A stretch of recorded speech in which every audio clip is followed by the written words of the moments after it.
Hi friends, ಪ್ರತಿದಿನ ಅಡುಗೆಗೆ ಸ್ವಾಗತ. ನಾನಿವತ್ತು ಚಿಕನ್ ಚಂಗೇಜಿ ಮಾಡ್ತಾ ಇದ್ದೀನಿ. 1 kg ಚಿಕನ್ ತೊಗೊಂಡಿದ್ದೀನಿ. ಇದರಲ್ಲಿ ಒಂದು ನಿಂಬೆಹಣ್ಣಿನ ರಸನ ಹಾಕ್ತಾ ಇದ್ದೀನಿ. 1 ಟೇಬಲ್ ಸ್ಪೂನ್ ಶುಂಠಿ ಬೆಳ್ಳುಳ್ಳಿ ಪೇಸ್ಟ್, 1 ಟೇಬಲ್ ಸ್ಪೂನ್ ಖಾರ ಪುಡಿ, 1/4 ಟೀ ಸ್ಪೂನ್ ಅರಿಶಿನ, ರುಚಿಗೆ ತಕ್ಕಷ್ಟು ಉಪ್ಪು, 3 ರಿಂದ 4 ಟೇಬಲ್ ಸ್ಪೂನ್ ಮೊಸರನ್ನ ಹಾಕಿ ಚೆನ್ನಾಗಿ ಮಿಕ್ಸ್ ಮಾಡಿ ಒಂದು ಅರ್ಧ ಗಂಟೆ ಮ್ಯಾರಿನೇಟ್ ಆಗಕ್ಕೆ ಇಟ್ಬಿಡಿ. ನಂತರ ಒಂದು ಕಡಾಯಿ ಬಿಸಿಟ್ಟಿದ್ದೀನಿ. ಒಂದು 4 ಚಮಚದಷ್ಟು ಕುಕ್ಕಿಂಗ್ ಆಯಿಲ್ನ ಹಾಕಿದ್ದೀನಿ. ಎಣ್ಣೆ ಬಿಸಿ ಆದ ನಂತರ ಒಂದು 4 ದೊಡ್ಡ ಸೈಜ್ ಈರುಳ್ಳಿ ಹಾಕಿ ಈರುಳ್ಳಿ ಚೆನ್ನಾಗಿ ಗೋಲ್ಡನ್ ಬ್ರೌನ್ ಕಲರ್ ಆಗೋವರೆಗೂ ಫ್ರೈ ಮಾಡಿ. ಈರುಳ್ಳಿ ಚೆನ್ನಾಗಿ ಗೋಲ್ಡನ್ ಬ್ರೌನ್ ಕಲರ್ ಆದ ನಂತರ ಒಂದು 10 ರಿಂದ 12 ಗೋಡಂಬಿ ಹಾಕಿ ಸ್ವಲ್ಪ ಫ್ರೈ ಮಾಡಿ ಈರುಳ್ಳಿನ ತೆಗೆದುಬಿಡಿ. ಒಂದು ಪ್ಲೇಟ್ನಲ್ಲಿ ತಣ್ಣಗಾಗಿ ಇಟ್ಟುಬಿಡಿ. ತಣ್ಣಗಾದ ನಂತರ ಜಾರ್ನಲ್ಲಿ ಹಾಕ್ಕೊಂಡು ಸ್ವಲ್ಪ ನೀರು ಹಾಕ್ಕೊಂಡು ನೈಸಾಗಿ ಪೇಸ್ಟ್ ಮಾಡ್ಕೊಳ್ಳಿ. ನೋಡಿ, ಈ ಥರ ನೈಸಾಗಿ ಪೇಸ್ಟ್ ಮಾಡ್ಕೊಂಡಿದ್ದೀನಿ.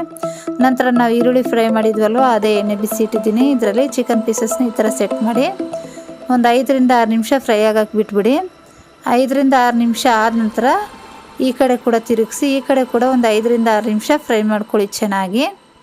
ನೋಡಿ, ಈ ಕಡೆ ಕೂಡ 5 ರಿಂದ 6 ನಿಮಿಷ ಚೆನ್ನಾಗಿ ಫ್ರೈ ಮಾಡಿದ್ದೀನಿ.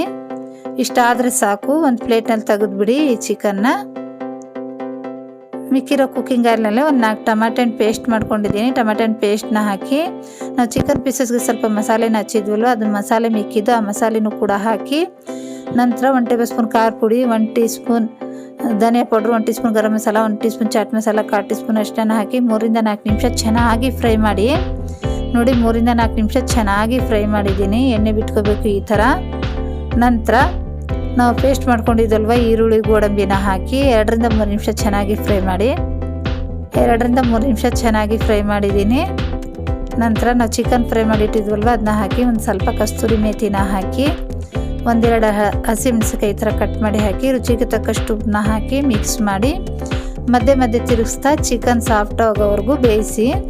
ಮಧ್ಯೆ ಮಧ್ಯೆ ತಿರುಗಿಸಿ, ಇಲ್ಲ ಅಂದರೆ ತಳ ಹಿಡಿಯುತ್ತೆ. ನೋಡಿ, ಮಧ್ಯೆ ಮಧ್ಯೆ ತಿರುಗಿಸ್ತಾ ಬೇಯಿಸಿದ್ದೀನಿ. ಚಿಕನ್ ಚೆನ್ನಾಗಿ ಬೆಂದಿದೆ. ಒಂದು ಪೀಸ್ ತೊಗೊಂಡು ಈ ಥರ ಚೆಕ್ ಮಾಡ್ತಾ ಇದ್ದೀನಿ. ನೋಡಿ, ಚೆನ್ನಾಗಿ ಸಾಫ್ಟ್ ಆಗಿದೆ. ಇಷ್ಟ ಆದ ನಂತರ 1 ಕಪ್ ಹಾಲನ್ನ ಹಾಕಿ ಮಿಕ್ಸ್ ಮಾಡ್ತಾ 1 ರಿಂದ 2 ನಿಮಿಷ ಬೇಯಿಸಿ. 1 ರಿಂದ 2 ನಿಮಿಷ ಬೇಯಿಸಿ ಗ್ಯಾಸ್ನ ಆಫ್ ಮಾಡಿಬಿಡಿ. ರೆಡಿಯಾಗಿದೆ. ನಾವು ರೆಸ್ಟೋರೆಂಟ್ನಲ್ಲಿ ತಿಂತೀವಲ್ವ ಅದೇ ಥರ ಟೇಸ್ಟ್ ಇರುತ್ತೆ. ತುಂಬಾ ರುಚಿಯಾಗಿರೋವಂಥ ಚಿಕನ್ ಚಂಗೇಜಿನ ಖಂಡಿತ ಟ್ರೈ ಮಾಡಿ. ಈ ರೆಸಿಪಿ ಇಷ್ಟವಾದರೆ ಲೈಕ್ ಮಾಡಿ, ಶೇರ್ ಮಾಡಿ.